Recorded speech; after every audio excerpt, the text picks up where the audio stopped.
aniga noloshana ciidan uga dambeeyo inaan doorkan lay talin duruufii dhacay baray damaciya hinaasiyo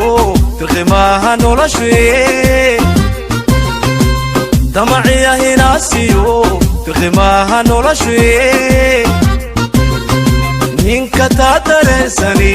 dibowliqa candhuufta oo dibnaacee la raamsado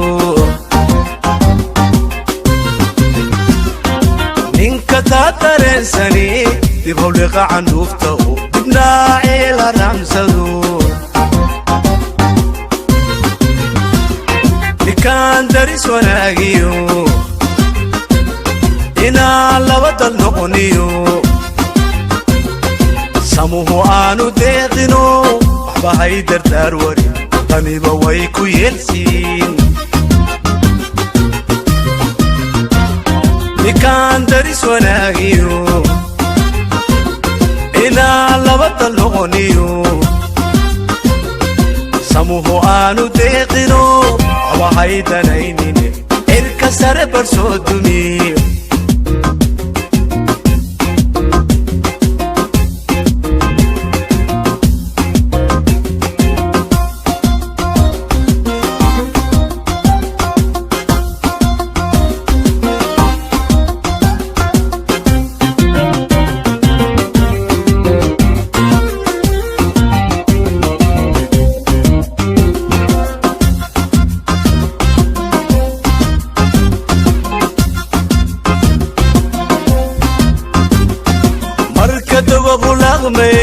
sida daawo shilma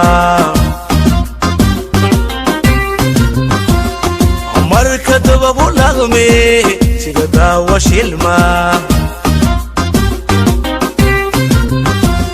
dabku kala eryaayo cayayaanka duudkiyo dacalada ka saaran dhinacyada ka taataan dabku kala eryaayo cayayaanka duudkiyo dacalada ka saaran dhinacyada ka taataan digsiba hadduu karo daboolka iska qaadaye digsiba hadduu karo daboolka iska qaadaye nin xajiinu dibad baxay hadalladu daldalay dayl qaab ma gulba